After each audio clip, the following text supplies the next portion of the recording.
Nous sommes en guerre. J'invite tous les Français qui veulent rester libres à m'écouter et à me suivre. Vive la France, libre, dans l'honneur et dans l'indépendance. Il y a une pyramide sociale où il y a un mec qui est en haut tout seul, et plus on descend, plus on est nombreux. Et quand on arrive en bas, on est vraiment dans la merde. Alors moi, ce que je voudrais, c'est qu'on remue la merde et que l'odeur monte jusqu'au nez des mecs qui dirigent, et qu'au lieu d'être tourné vers l'extérieur du pays, ils se tournent un peu vers l'intérieur et qu'ils disent « Ah merde, on leur prend tout leur pognon. Ah oui, il faudrait leur en laisser un peu. » Avez-vous, oui ou non, reçu de l'argent liquide de Libye pour financer votre campagne? Quelle indignité. Nous sommes sur le service public, c'est une honte. Évidemment, votre téléphone est sur écoute. Vous y pensez quand vous téléphonez?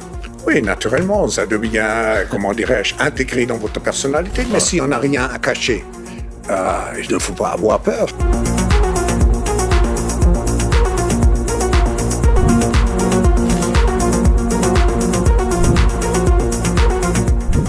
Bonjour l'autre voix. Aujourd'hui, c'est la dernière, puisqu'en mars, RT était interdit de diffusion sur le territoire européen suite à une décision du Conseil européen, à la demande de la Commission européenne. Et puis, il y a eu plusieurs paquets de sanctions qui se sont ajoutés à cela. Alors, l'interdiction de diffusion n'empêchait pas l'interdiction de production et d'opération sur le territoire français, puisque RT France est une entreprise de droit français avec des journalistes encartés avec la Commission de la carte française. Et donc, le travail qui était fait était un travail tout à fait honnête de journalisme comme on trouve dans toutes les rédactions. Et donc, la diffusion se faisait hors cadre européen, mais visiblement, ça a fâché en haut lieu. On a eu une campagne ensuite d'attaque, ou du moins beaucoup de journalistes voulaient faire fermer RT France Inter, France Info, Le Monde, Libération, C'est à vous. Chacun y allait un peu de sa petite chronique en disant comment RT France émet encore, mais qu'est-ce qui se passe? Et là, à la demande encore une fois de la Commission et des instances européennes, le Trésor s'exécute et gèle les comptes bancaires de la société française RT France, notamment les flux qu'il pouvait y avoir entre la maison mère et la société française. Donc là, évidemment, les opérations s'arrêtent puisque RT ne peut plus payer ses salariés ni ses journalistes et bien obligé, malheureusement, de s'arrêter devant ce qui s'apparente à de la censure en réalité et qui est applaudi des deux mains quand même. Et c'est ça qui m'interroge et qui m'inquiète par une partie de la presse, des médias français qui pensent que RT France en l'occurrence, était une arme de guerre, si j'emploie les mots de l'éditorialiste de Libération. Et là, on est vraiment dans quelque chose de l'ordre de la manipulation sémantique, puisque, comme je le disais, ce sont des journalistes français qui faisaient un travail, on parlait de sujets français, évidemment. Moi, je suis en désaccord avec l'invasion russe de l'Ukraine. Je pense que tout le monde est là pour condamner cette guerre. Et il faut qu'elle cesse au plus vite, parce que ce que je vois derrière l'escalade otanesque, c'est davantage de morts et pour, au final, une discussion autour d'une table. Malheureusement, les voix pacifistes sont plutôt écartées, plutôt moquées. Et puis, derrière, on a voulu faire passer RT France pour un organe de propagande, alors que, malheureusement, si on regardait les programmes, on voyait que c'était pas le cas. On parlait d'Afrique, on parlait de France, on parlait de tous les sujets à peu près, et y compris de guerre en Ukraine, bien sûr, comme tous les médias. Donc voilà, c'est malheureux. C'est un précédent, je pense, qui va faire date, parce que ça veut dire que derrière, toute la logique européiste qui se met en place, c'est une logique de censure et de propagande. J'en parlais il y a un an, avant tout ça, en parlant du projet d'Emmanuel Macron, en l'occurrence. Mais ce qu'on voit, c'est vraiment une envie de contrôler la parole. Qui, moi, me choque parce qu'en réalité, la parole, c'est d'ailleurs la charte européenne des droits de l'homme, liberté de penser, liberté d'opinion, bien sûr, quels que soient les supports. Et là, on met un coup de poignard au pacte, en fait, à l'état de droit, ce fameux état de droit européen qui est le sel, la prunelle des yeux de l'Europe. On en fait fi en disant finalement certaines opinions n'ont pas voix au chapitre, et puis certaines libertés finalement, parce que nous sommes en guerre, parce qu'à chaque fois vous trouverez toujours une bonne raison pour un état d'exception. alors la censure doit arriver.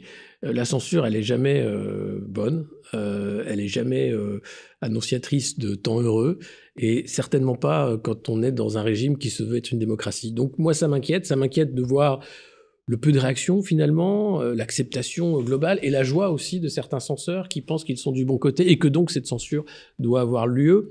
À partir du moment où on commence comme ça, je pense qu'il y a une liste et qu'il y a des prochains sur la liste. Et on voit déjà la ministre de la Culture parler du renouvellement des fréquences TNT de CNews, par exemple, ou de C8, des chaînes de Monsieur Bolloré, en disant qu'ils ont fait quand même plusieurs dérapages avec Cyril Hanouna, et que donc, en 2025, quand viendra le moment de réattirer les fréquences, peut-être que là, ce sera difficile. Mais d'ailleurs, c'est ce que disait Bruno Le Maire à Davos, puisqu'il était au Forum économique mondial la semaine dernière, en disant que la mondialisation est passée d'une mondialisation économique à une mondialisation maintenant où c'était le politique qui gérait. Or, qu'est-ce que c'est qu'une mondialisation où c'est le politique qui gère? Qui sont les politiques et quels sont les choix politiques? Parce que l'économie, c'est facile. L'offre et la demande. Et des marchés ouverts. Le politique, ça se complique. Et surtout, quand vous avez le délit d'opinion qui se rajoute à ça. Et là, on voit vraiment, dans la façon dont on veut contrôler le récit, on veut imposer aussi un certain récit, empêcher aussi la confrontation des points de vue. On peut critiquer RT Russie pour être une chaîne d'État et de propagande, mais pourquoi ne pas vouloir la regarder pour comprendre quel est le point de vue des Russes et quelle est la manipulation du côté russe? De l'autre côté, il n'y a pas des blanches colombes. Je rappelle que Facebook avait fermé des opérations de manipulation de l'opinion en Afrique, notamment gérées par l'armée française et l'armée russe. Tout le monde utilise les mêmes armes. Et en temps de guerre, l'information, oui, c'est une arme. Et il ne faut pas être dupe, c'est aussi une victime. C'est-à-dire que l'information en temps de guerre est une victime. Vous avez beaucoup de contre-informations, de manipulations, de mise en scène, et ça, c'est de tout temps. Et le fait de ne pas vouloir en être conscient, ou en tant que journaliste, de ne pas en être conscient, et de finalement faire comme si une seule parole, une seule propagande valait, et que de l'autre côté, la censure valait pour preuve, c'est extrêmement dommageable, extrêmement grave, et je pense que c'est pas quelque chose qui aide à un débat serein et à une démocratie apaisée.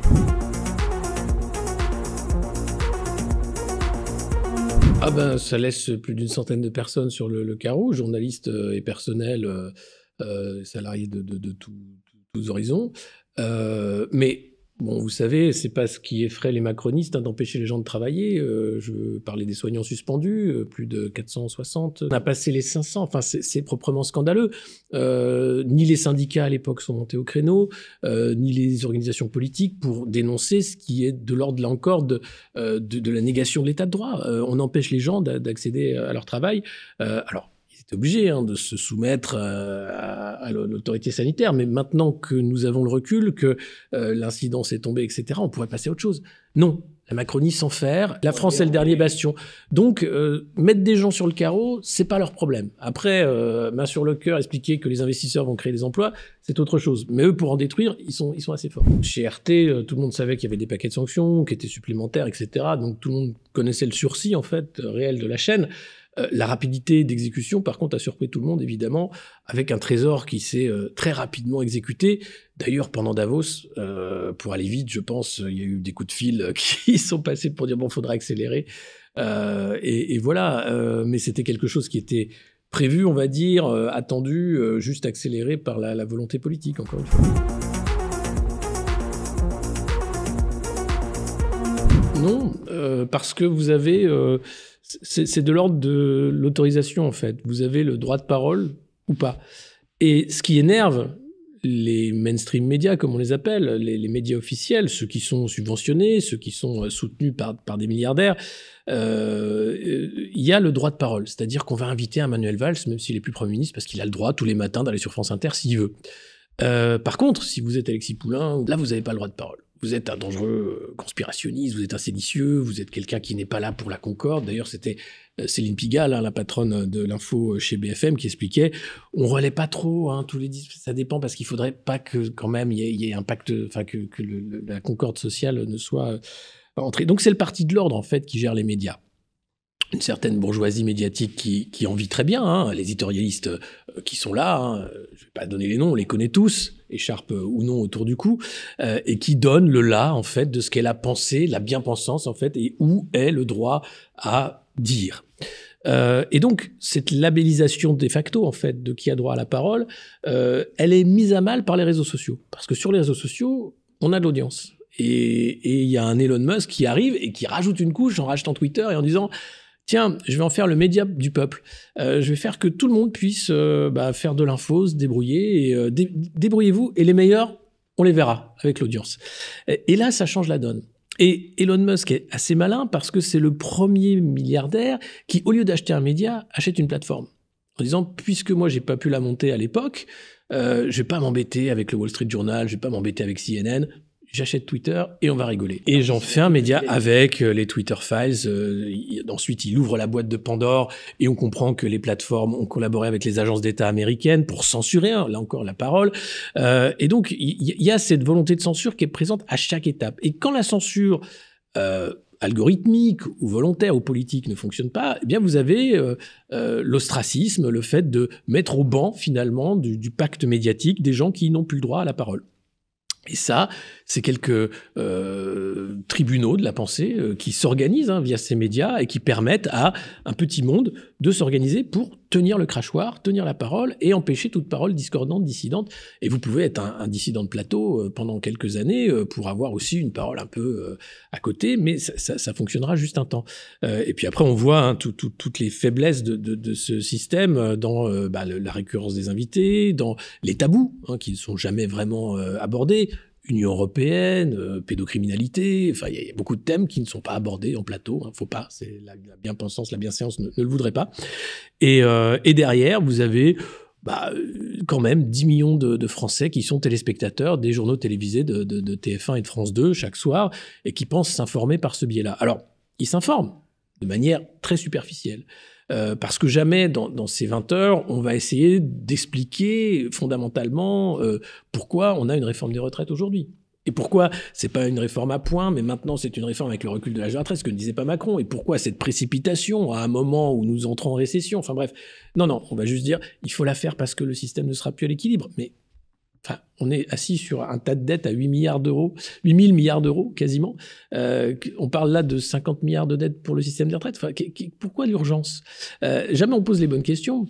Mais comme on a vu avec l'épisode Covid également, comment toutes les questions étaient évacuées très rapidement, puisque c'est la science. Là, c'est plus la science, c'est l'info. Alors, on n'est pas encore dans le ministère de la vérité. On voit qu'il y a des tentatives de construire cette labellisation du média bien, du média méchant, et on voit qu'il y a ces états généraux de la presse qui arrivent.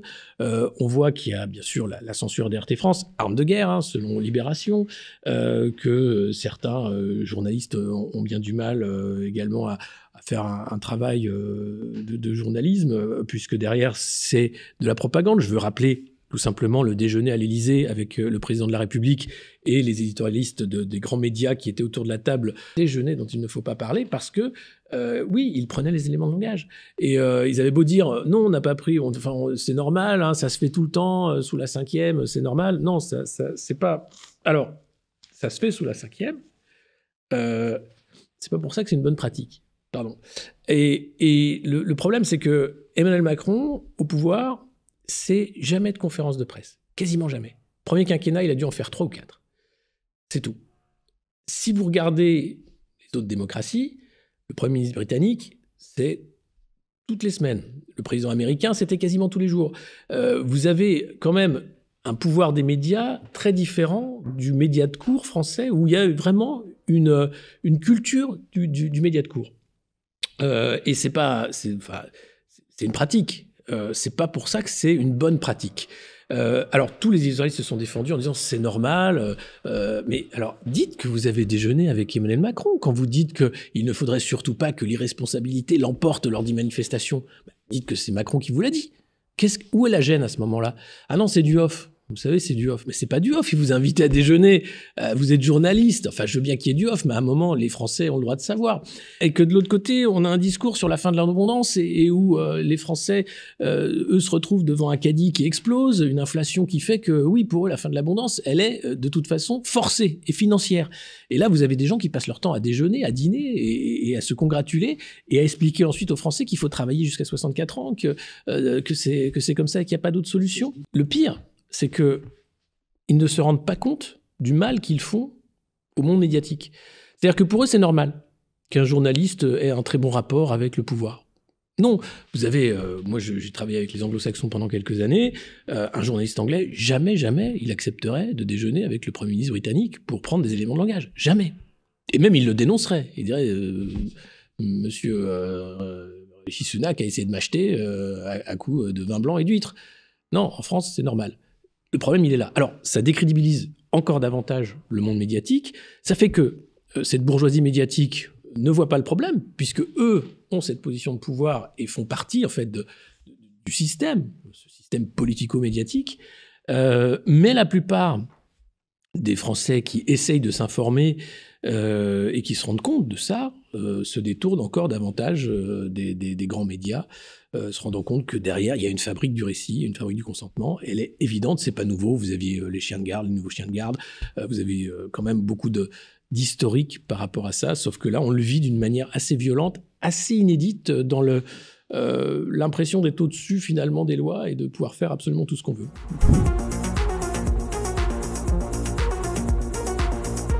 On voit qu'il continue à faire ce travail qui est un travail de journaliste de préfecture, hein, en l'occurrence, c'est d'essayer de remettre une couche sur le fait que non, ce qu'ils disent. Alors, c'est assez marrant parce qu'à chaque fois, c'est la même chose, c'est est-ce que ce qu'a dit Alexis Poulain est vrai? Alors, c'est oui, mais, ou alors c'est non, il peut pas dire ça, et à la fin, oui, mais quand même. Donc, globalement, c'est assez fallacieux, systématiquement, pour essayer de se rattraper aux branches sur un système qui tient sur des chiffres bidouillés ou des chiffres où on leur fait dire ce qu'on veut aux chiffres, sur des éléments de langage plutôt fanés. Et puis, vous avez un travail exceptionnel. Enfin, là, j'ai pris Julien Pin, qui était à Davos, lui aussi, pour interviewer un peu tout le monde, notamment Klaus Schwab, hein, qui est le président du Forum économique mondial. Et il l'interviewe en anglais, alors que M. Schwab parle un français parfait, quasiment, en expliquant et en s'excusant, en disant « je pensais que... Non, j'ai lu son livre en anglais, je ne savais pas qu'il parlait français. » Enfin, quel journaliste ne prépare pas son interview au point de ne pas savoir qui il a en face de lui et d'aller voir un peu quelles ont été les prises de parole, les interviews passées de la personne qu'il va rencontrer. Visiblement, Julien Pin, oui. C'est ça le fact-checking. C'est-à-dire, c'est comme le fast-food. C'est du mauvais journalisme. C'est même pas du journalisme, c'est un ersatz, en fait, pour faire croire que derrière, il y a un travail sur le fait. Le fait. Qu'est-ce que c'est que le fait? Le fait, on est tous d'accord. Un fait, c'est un fait. Un communiqué de presse de Pfizer, c'est un communiqué de presse. Il a disparu. Disons que non, vous avez tout. Vous avez les fast-food de l'info, vous avez la malbouffe. D'ailleurs, c'est le McDo de l'info, bien sûr. Et puis, vous avez quand même des petites boutiques. Moi, je pense que c'est une petite boucherie bio, une boucherie qui fait aussi du tofu. Hein. Mais voilà, une sorte d'artisanat de l'info qui permet aussi d'expliquer la fabrique médiatique. Parce que derrière c'est très bien. L'idée d'éducation aux médias, c'est essentiel. Moi, je donne des cours justement sur l'histoire des médias, de la presse. J'ai fait de l'éducation aux médias. C'est quelque chose d'important, justement, de montrer aux gens comment se fabrique l'information. Et qu'est-ce que c'est que le métier de journaliste? C'est-à-dire vérifier les faits. Vérifier les faits. Rien que ça prend du temps. C'est pas évident. Il faut avoir des sources, les protéger, être sûr qu'on peut croiser les sources et ensuite assurer qu'un fait est un fait.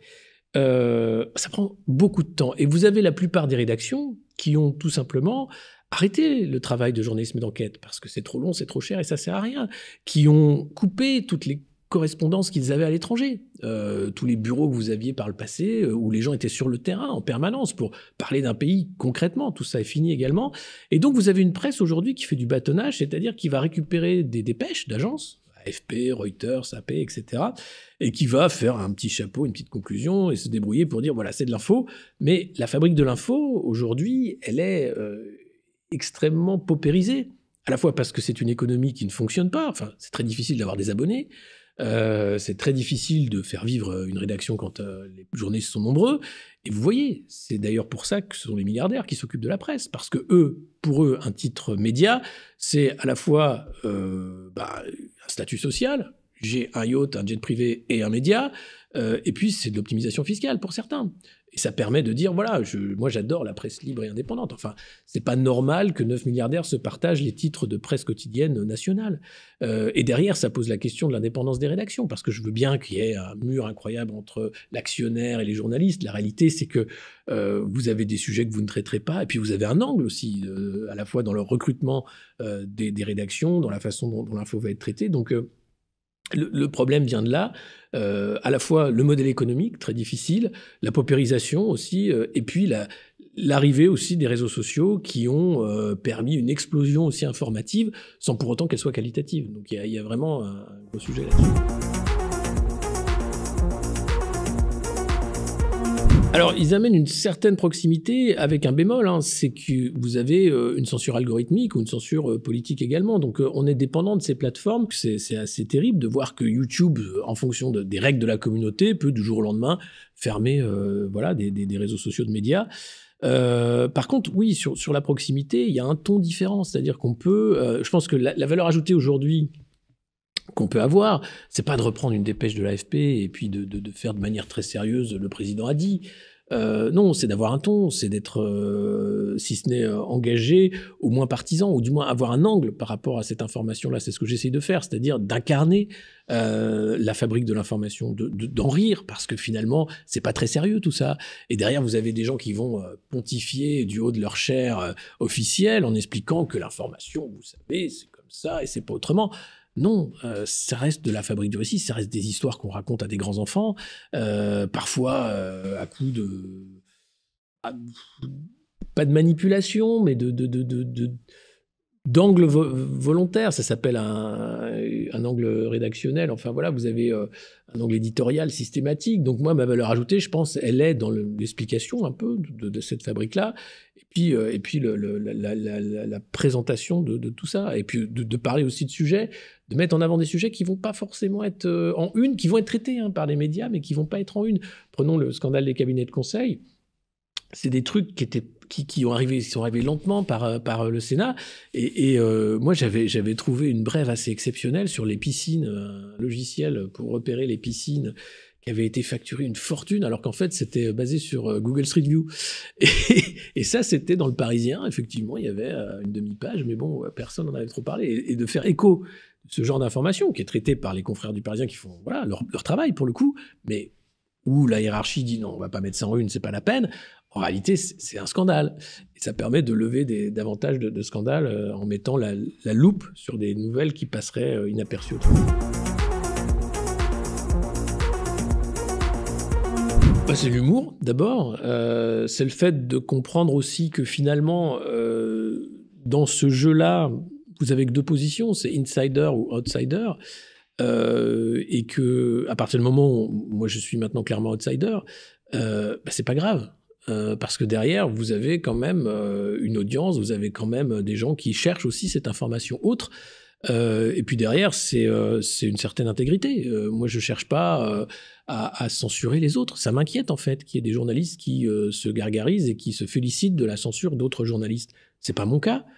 Qu'il y ait davantage de gens qui aient encore la parole. Moi, je suis plus dans une logique de liberté d'expression que dans une logique de censure. Ce qui m'inquiète, moi, c'est de voir qu'une partie de la profession est rentrée dans une logique de censure. Je pense par peur, à la fois parce que les audiences sont ce qu'elles sont, parce que les positions sont maintenant fragiles, mais c'est pas ça qui va aider la presse à sortir grandie de ce moment que je trouve extrêmement sombre, de propagande et de censure dans lequel nous a plongé l'Union européenne et Emmanuel Macron à sa suite. Merci à vous aussi, merci à tous ceux qui essayent de faire ce boulot-là. Et c'est pas normal en fait, c'est-à-dire que ça devrait être naturel et devrait y avoir en fait cette liberté de ton, cette pluralité de ton qu'on devrait retrouver sur les plateaux. Or, on retrouve que des gens qui sont d'accord, systématiquement, quasiment. Donc le problème est là, je pense. Et cette fabrique du consentement, voulue par les rédacteurs en chef, elle aura sa limite. Le premier obstacle, en fait, à la libération des énergies, c'est la peur. Et on voit depuis le Covid, c'est peur après peur après peur. Il y a eu le virus, extrêmement dangereux. Il y a eu ensuite, attention, c'est l'état d'urgence. Il y a le terrorisme avant, bien sûr. Après, pendant, enfin, on en parle moins, mais c'est toujours là. Ensuite, vous avez la guerre. Attention, nous sommes en guerre. Encore. Des empilades de peur. Maintenant, les pénuries. Maintenant, attention, la sobriété énergétique qui est contrainte pour de nombreux Français parce que de toute façon, c'est trop cher. Mais vous avez ensuite des ministres totalement déconnectés qui sont très fiers de dire que l'Europe sera un continent qui sera climatiquement neutre à l'horizon 2050. Climatiquement neutre, enfin. Qu'est-ce que ça veut dire ?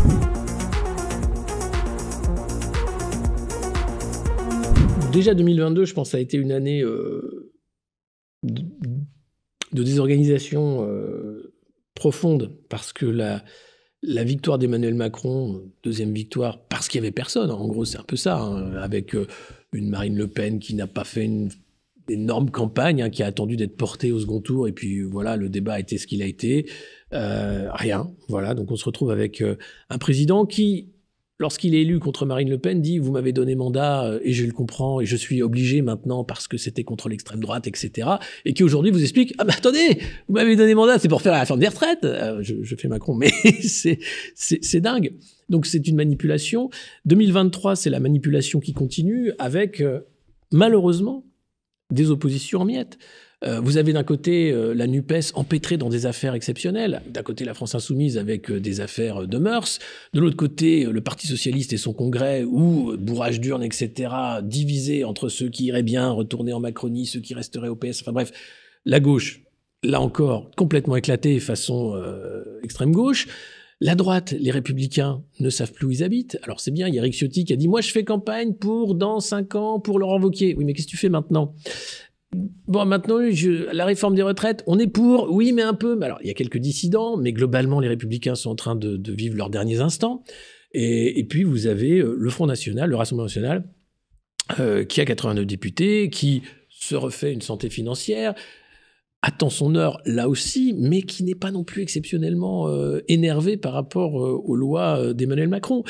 Donc on a ce centre, cet extrême centre, qui flotte sur ce marais politique et qui peut continuer, puisqu'ils ont mandat, effectivement. Les Français ont remis à la tête de l'État une personne comme Emmanuel Macron, qui a donc les pleins pouvoirs, puisque la 5e, c'est un peu ça, malheureusement, il y a très peu de contre-pouvoirs, et on nous explique qu'il y aura un débat démocratique à l'Assemblée pour la réforme des retraites, mais déjà on nous parle de revenir sur les 35 heures, et puis il y a la réforme de l'assurance chômage, et puis il y a les travailleurs au RSA qui devront travailler pour avoir droit au RSA. Enfin, on voit que tout le bulldozer, finalement, de lois qui sont des lois de contre-réforme, de régression sociale, hein, au nom du progressisme, c'est là où c'est beau quand même, sont en train d'être mises en place dans un silence de mort, avec des oppositions qui sont empêtrées finalement dans une logique de rente, puisque, vous le savez, les partis politiques en France sont financés à hauteur du nombre d'élus qu'ils peuvent avoir dans les différentes instances. Donc c'est un jeu court-termiste. Et je trouve que personne n'est à la hauteur du moment historique, puisqu'on parle quand même d'une guerre sur le territoire européen, avec une logique d'escalade qui pourrait amener au pire. On parle quand même d'une crise énergétique sans nom, avec l'idée d'acheter l'électricité trop chère parce que c'est l'Europe, vous savez, et que c'est super. On parle aussi d'une question européenne sur l'avenir de l'euro, la monnaie unique, avec une inflation qui pourrait être catastrophique, la hausse des taux où les banques centrales sont coincées, puisque plus elles augmentent, plus c'est la crise et plus la monnaie ne tiendra pas. Et puis un alignement atlantiste qui est extrêmement inquiétant pour l'avenir de l'Europe et de la France. Or, on discute de petites chaises, de petits postes, de petits bouts et de l'échéance prochaine où on choisira là où le prochain président. Alors le climat, ça met tout le monde d'accord, ça permet de faire des voitures électriques, de vendre du conseil, comme on savait plus quoi faire, bah là on vend encore plus de conseils, et puis derrière on voit que ça coince quand même quand il est question de rénovation énergétique, les propriétaires se disent ça va être cher quand même la facture, vous vous rendez bien compte. En fait, vous savez, Emmanuel Macron on parle du en même temps macroniste. C'est pas le en même temps, c'est une incohérence, ça n'existe pas le macronisme, c'est quelqu'un de profondément incohérent, qui dit tout et son contraire, et de manière extrêmement rapide, c'est-à-dire d'un jour à l'autre, il va changer d'avis parce que l'opinion est là, parce qu'il voit bien que ça ne fonctionne pas. Donc vous avez quelqu'un qui est totalement vendu à la cause européenne, qui a sabordé la souveraineté française, qui n'a jamais eu aucune idée de ce qu'était qu'un secteur stratégique, qui a vendu Alstom aux Américains, à GE à l'époque lorsqu'il était à Bercy, qui est un lobbyiste en réalité, qui d'un seul coup se rend compte que quand même il est président d'un pays, quoi. Et que ah oui, l'énergie quand même c'est un truc qui fait que les entreprises tournent ou pas. Et que là, ça devient très cher. Et donc, faut faire un truc. Et que le nucléaire était quand même un avantage comparatif exceptionnel pour la France, qui avait fait le choix à l'époque où les technocrates, les énarques, les gens qui sortaient de Polytechnique avaient encore une idée quand même de ce qu'était la nation. Mais voilà, 50 ans de propagande bruxelloise ont fait que finalement une nation, vous savez, la France, l'Allemagne, c'est la même chose. Non, c'est pas la même chose. C'est deux pays qui ont deux modèles économiques extrêmement différents, qui n'ont pas du tout les mêmes appuis, qui n'ont pas du tout d'ailleurs les mêmes secteurs clés. Le luxe pour la France, l'automobile, l'industrie pour l'Allemagne, et la mondialisation qui a dépouillé en fait ces pays européens de la fabrique. Puisque maintenant, c'est la Chine, les pays émergents, enfin bien émergés maintenant, qui sont dominants quasiment, puisque le PIB de l'Inde est passé devant le PIB de la Grande-Bretagne, par exemple, qui sont les meneurs du jeu. Avec, en plus, au sein de nos pays, une baisse du niveau intellectuel et culturel. On a tout, en fait, où petit à petit, de manière assez parodique, la France devient une sorte de parodie de ce qu'était la France. On a l'impression que c'est pas vraiment ce que c'était. C'est pas très sérieux tout ça. Où est la liberté ? Passe vaccinal, c'est la censure, c'est le fait de ne pas pouvoir aller où on veut en fonction de son statut vaccinal. Déjà là, bon, non. L'égalité. Bon, c'est pareil. On nous explique que, ah oui, l'égalité, c'est devant la mort, éventuellement, peut-être, et encore. Certains ont des morts plus douces que d'autres. Et puis la fraternité, n'en parlons pas. Derrière, c'est un président qui, au lieu d'être le président de tous les Français, a choisi un camp. Et a clairement montré qu'il voulait emmerder une partie des Français et que derrière, de toute façon, il divise pour régner de manière systématique. Donc on est vraiment très loin de l'idéal républicain, et derrière on nous vend de la laïcité avec la peur quand même de faire des vagues. Donc il faut être laïque, mais pas trop, hein. Attention, il ne faudrait pas non plus que ça dépasse. On est coincé à peu près partout, surtout avec la dette d'abord, le fait aussi que je ne comprends pas où va l'argent des impôts. C'est-à-dire qu'on a une administration pléthorique. On a beaucoup de gens dans les rectorats, mais on manque de profs. On a beaucoup de gens qui sont là pour gérer les hôpitaux, mais on manque de soignants. Tout est comme ça. C'est-à-dire, qui sont ces gens qui ne servent à rien et qui sont payés avec nos impôts ?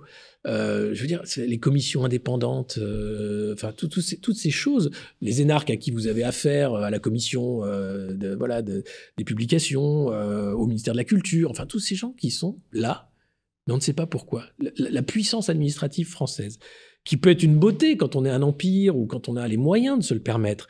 Mais quand on est à l'euro près, comme le dit Bruno Le Maire, il faut peut-être réfléchir et commencer à mettre l'argent là où il est. Et donc, on essaye de récupérer dans les poches des Français, réforme des retraites, travailler plus, il faut produire plus, il faut se débrouiller pour colmater les brèches. Mais en réalité, il n'y a aucun projet de construction. Il n'y a aucune projection. Ce qu'on voit de la France aujourd'hui, c'est globalement une déchéance lente vers un petit pays pas en développement, puisqu'il nous reste des belles infrastructures, mais qu'il faudra entretenir. Mais globalement, nous serons dépendants de la manne américaine en fonction de ce qu'on voudra bien nous donner et quel sera le prix du gaz de schiste qu'on importera de là-bas. Il n'y a aucune vision, en fait. Et le nucléaire rentre là-dedans. C'est-à-dire que on ferme Fessenheim, et puis aujourd'hui, on va construire 3 EPR, on verra comment, mais c'est pas grave, c'est formidable, on repart, quoi. Et c'est reparti. C'est de la pensée magique. C'est des gens qui ont passé trop de temps dans les cabinets de conseil, qui savent pas ce que c'est que le vrai travail, qui savent pas ce que c'est non plus que la gestion de l'État. On a affaire à des gens inconséquents, plutôt dilettantes, et qui ne font que de la communication. À un moment, il y a le mur du réel qui arrive, et c'est nous qui en faisons tous les frais.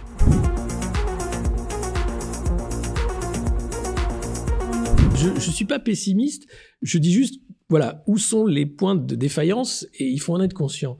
L'optimisme, il est à la fois dans la prise de conscience d'une part de plus en plus grandissante de Français de cette entourloupe communicationnelle. Je crois que l'opinion publique, de manière encore marginale, mais commence à basculer et commence à réfléchir, à se poser des questions, même si, bien sûr, c'est pas la majorité. Le ras-le-bol, il est là depuis 2018, depuis les Gilets jaunes.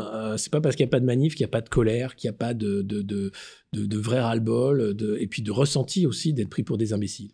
Et ça, le problème, c'est la traduction politique de ça. Et aujourd'hui, évidemment, c'est comment transformer cette force populaire, puisque n'oublions pas que la démocratie, c'est le pouvoir du peuple, par le peuple, pour le peuple.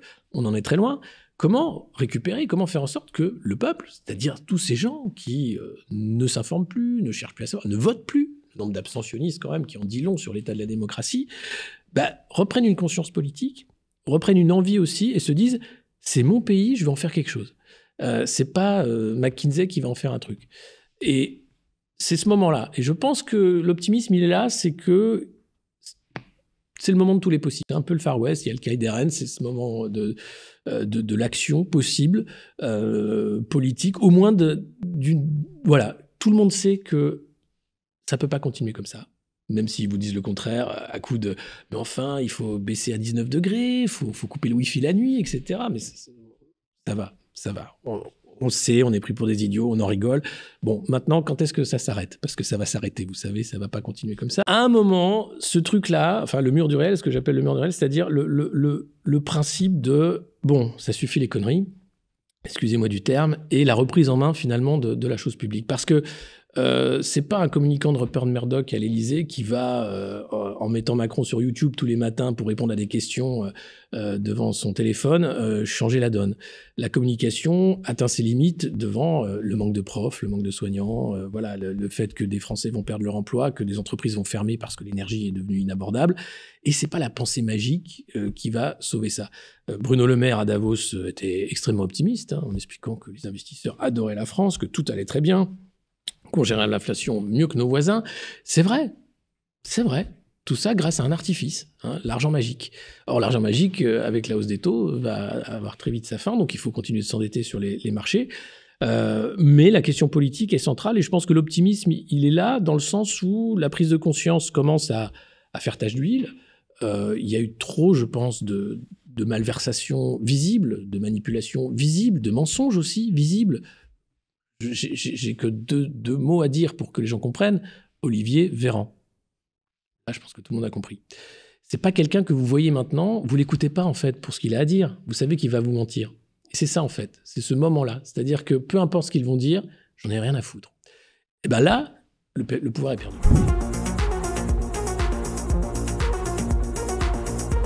Alors, c'est toujours le problème. Vous avez beaucoup de mouvements citoyens qui existent aujourd'hui, de mouvements politiques, de construction citoyenne, qui portent toujours le RIC, qui portent toujours cette idée qu'était l'Assemblée des Assemblées des Gilets jaunes. Et avant ça, le référendum d'initiative citoyenne constituant, ça n'émerge pas parce qu'il y a un plafond de verre. Je vous parlais tout à l'heure des gens qui avaient le droit de parler à table. Vous n'aurez jamais quelqu'un représentant d'un de ces mouvements qui sera invité sur BFM pour en parler pendant 1 heure de manière sérieuse. Le filtre, et faire en sorte que si jamais ce média atteint, ce message atteint une certaine audience, le danger est réel, puisque c'est le principe du... Quand vous avez ce discours d'il n'y a pas d'autre alternative, qu'on ne peut pas faire autre chose que cette réforme des retraites, vous n'avez pas le contre-discours. En fait, il est... Alors qu'il y a plein d'autres façons de faire, en réalité. Le TINA, le There is no alternative, c'est une arnaque absolue. Puisque dès que vous voulez faire une alternative, dans les ZAD, que ce soit une habitation autosuffisante, que vous voulez sortir de la grille, la loi vous l'empêche.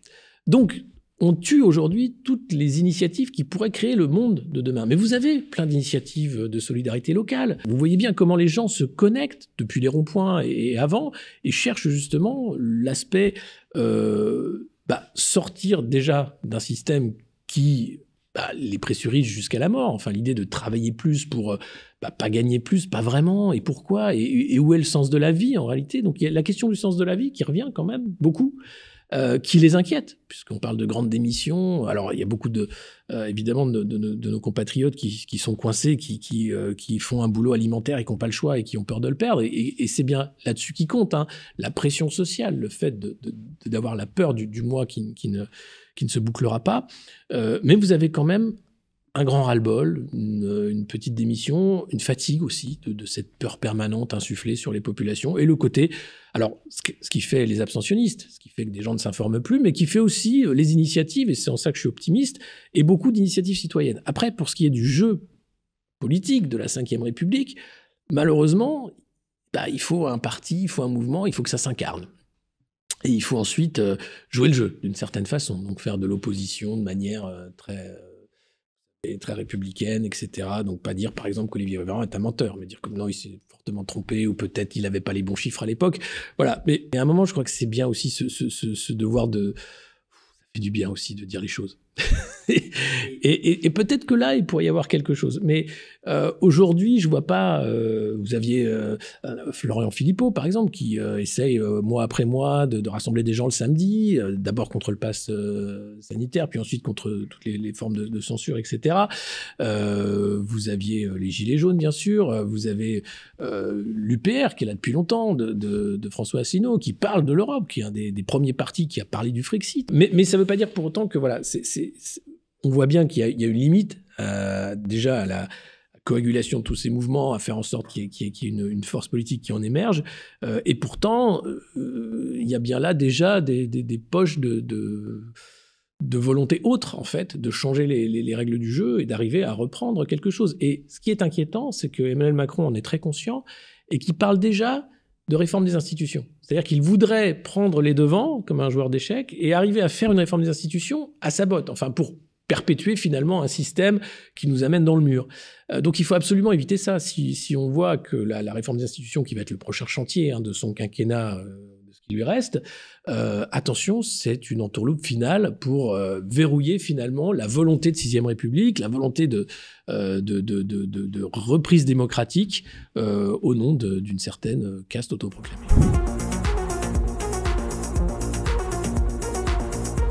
Ce sera l'économie, ce sera le moment où une majorité de ménages n'y arrivera plus. Ça a déjà été l'étincelle des Gilets jaunes. C'était pas autre chose que je comprends pas, j'ai tout fait bien, j'ai fait des études, je travaille, j'ai acheté ma voiture, j'ai un crédit, j'ai mis mes gosses à la fac, puis rien qui va. On est toujours dans l'État-providence sous condition. Parce qu'avec Macron, quand même, arrive la petite musique des devoirs avant les droits. Donc déjà, c'est un État-providence sous condition, et puis c'est un État-providence associé à un État maltraitant. C'est-à-dire que vous avez quand même une violence d'État assez inédite, et une violence aussi dans les politiques sociales, volontaires. C'est-à-dire empêcher les gens d'avoir du répit. Il faut absolument qu'ils soient empêtrés, englués dans le réel économique qu'est le leur. Et ça peut être l'étincelle, c'est le moment où la majorité, enfin ce qu'on a vu avec le mouvement des artisans, boulangers et autres, qui a dit « Mais attendez, mais vous voulez quoi là? Vous nous avez fait fermer ». Parce que c'était le grand confinement, etc. Alors on a eu des aides, ok, bon très bien, ça n'a pas aidé tant que ça. Et maintenant, vous nous assommez avec un prix de l'énergie qui est impossible pour nous. Donc, et derrière, vous avez à Bercy M. Attal et M. Le Maire qui se félicitent de leur politique du chèque cadeau, qui est en fait de la dette. Donc tant qu'il y a de l'argent magique, ils peuvent se féliciter, en fait, mettre des cols roulés et faire semblant. Mais à un moment, cet argent magique, je parlais de la hausse des taux, et c'est là, ça va arriver en 2023-2024, ça ne peut pas continuer. Vous avez même la responsable du FMI qui parlait même peut-être d'une accalmie de l'inflation. Donc ils le savent très bien. Ils sont en train de jouer simplement à ce que ça ne pète pas. Donc il faut qu'il y ait des gens, bon, il y a des gens qui vont souffrir, mais il faut que ce soit une minorité et qu'ils ne se rendent pas compte. Et c'est là toute la magie communicationnelle de notre monde. Dans un monde où il n'y avait pas autant de communication, de réseaux sociaux, d'interconnexion, finalement, ça cassait très vite. Puisque très vite, le frigo était vide, le gabelou arrivait pour vous prendre ce que vous aviez planqué. Bon, là, et puis vous aviez la faux à portée de main. Là, les gens font plus de jardinage, ne planquent plus le sel chez eux, et l'impôt, il se prend à la source. Donc le gabelou vient plus chez vous. Et là, ça peut tenir longtemps comme ça.